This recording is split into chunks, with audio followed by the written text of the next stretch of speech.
Record. Hi, how's it going? Good, how are you? I'm good.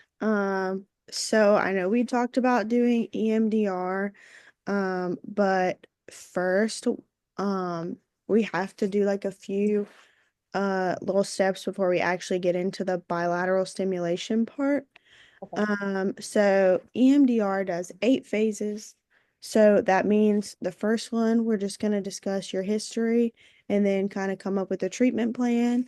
And then we're going to do a little prep, talk about some grounding and self-soothing kind of techniques, just because sometimes even though we're not expressing the traumatic events out loud, it still can be triggering for us emotionally. Um, and then we're going to go through assessment, which is basically where we talk about what the negative cognition about the memory is. So basically like the negative belief you have about yourself because of the situation. And then we're going to switch that and flip it for a positive one. And I'm gonna write all of that information down so that we can have it for when we actually do the bilateral stimulation. Sorry. Okay. So, do we have a target memory that we want to go for today? Um, well, I guess it's like not one specific memory, but just something that I've carried with like my whole life is just not having a present dad in my life. Some of the memories that come with that are just remembering how things were when we all lived in the same city. It felt like he was more present back then. And then once I moved, um, the communication was just like close to non-existent. There was just no effort on his part, so I just became okay with just being with my mom and my brothers. But I think that is something that has affected me for my entire life. Okay, so what are some things that have like that you feel like have come from not having a present father figure in your life? Like, what do you think some other events that are like correlated with that?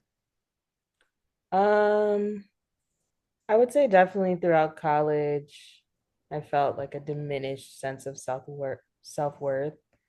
Um, and then it's probably to this day, like abandonment issues is very like present in my life. I'm very like clingy to my boyfriend and my friends, and because it just kind of feels like if, the person who created me doesn't care to know like my favorite color or come to my graduation, things like that, meet my friends, um, why would anybody else like stick around? So I'm very clingy with my friends and they speak about it a lot, but I think it's just because I have those abandonment issues and I feel like if we're not talking all the time, then it's like, hey, are you still my friend? Like so yeah, probably just the self-worth, which is improved, and then abandonment issues. No, yeah, that definitely, I can definitely like understand where that is coming from. A lot of the times when we experience like traumatic, um, things such as like your dad not being present, definitely don't like diminish that because while it's not like one specific event, like that is definitely like a really tough thing that you've gone through and that you faced. And it's totally okay to be to want to be close to people and to care about people and to want like close personal relationships. Like it doesn't mean that you're too much or anything like that. Hmm. So when we go through during the bilateral stimulation, when you go through those memories, and they may be upsetting. Some people react, different ways. Um, But whenever we're done with that part, if you're feeling upset, um, before the end of the session, we can definitely do some like deep breathing exercises with one another. Just because sometimes the brain handles those things in different ways. And so it may be a little bit of a sensitive feeling for you. Yeah. Okay. Yeah, that sounds good.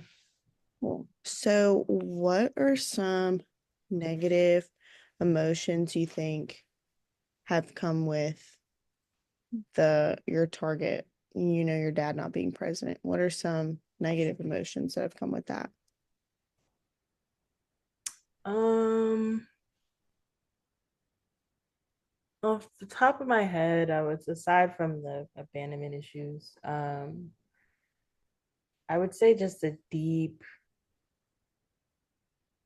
automatic, negative perspective of men. So it's hard for me to like men, let alone trust them. Took a long time for me to really feel like secure within relationships and friendships with men. Um, yeah, and then kind of a fear for whoever I do choose to, spend life with and have children with, like just trying to avoid in every way possible being with somebody who would be okay with being an absent parent. So that's a fear of mine as well. But yeah. So for our negative cognition, so it would be more of like a statement. So based on what you've described, um, it could be men are bad or something that's like, I guess kind of like generalized to your situation. So like an example that I have written down is I am powerless. So if somebody who's experienced like an abusive situation, maybe that would be their negative narrative. Like I am Mhm. powerless. Like, I'm not in control. Right. And what we want to do is we want to combat that negative cognition with a positive one, which would be I am in control.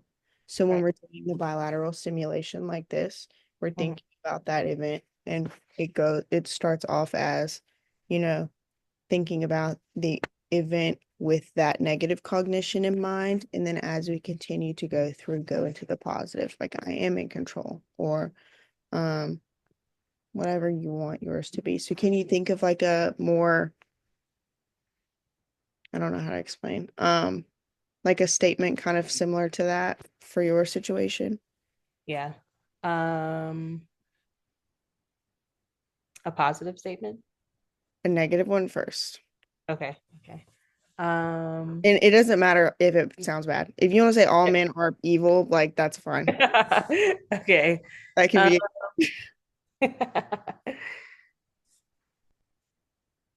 mm, I'll say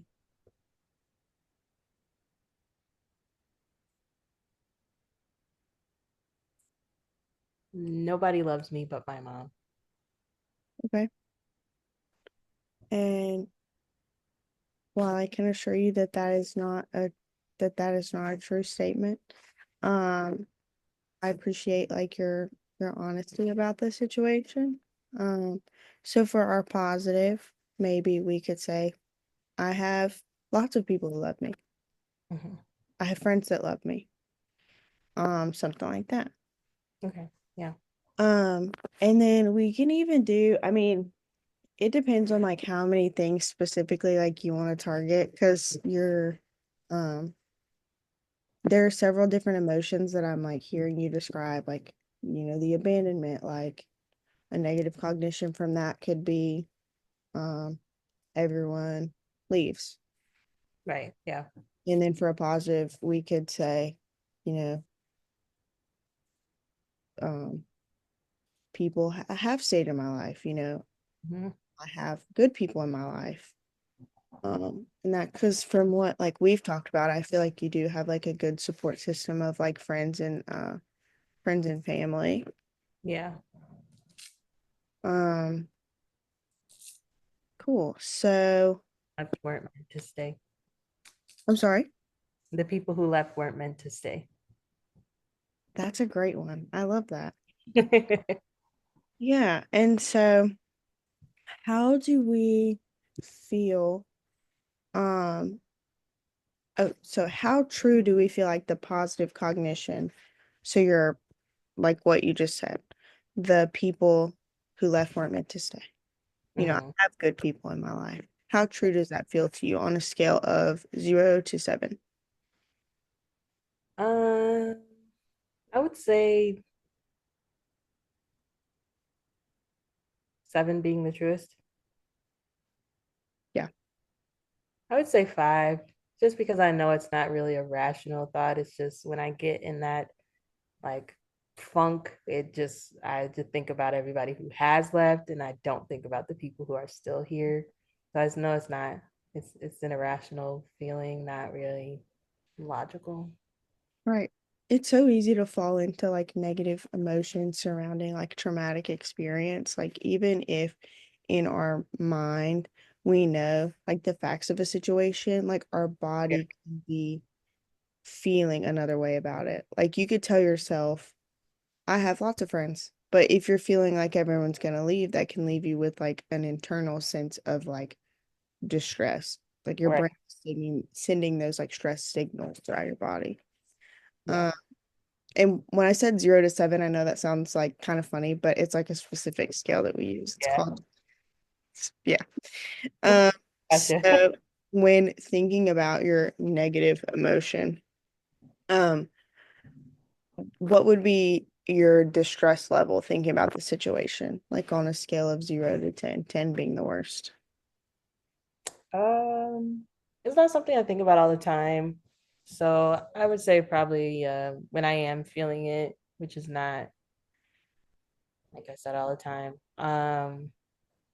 It's probably like a 9. I gotcha. Yeah, so where do you feel that distress like throughout your body? Is it your head, your chest, your feet? Oh, Probably my head and my stomach. okay. So whenever we go through the bilateral stimulation at the end, I want you to let me know like where you're feeling any distress like throughout your body so that we can do those breathing exercises, some grounding stuff so that you can leave not feeling so tense in your head and all of that so that Yeah. we can still leave on like a positive note. Yeah. Okay, So perfect. next time I want to get started on the bilateral simulation, but I'm glad that we've talked and debriefed on what we're going to work on.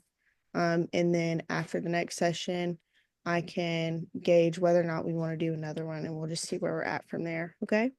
Okay, perfect. Sounds good. Cool. See you next time. All right, thank you.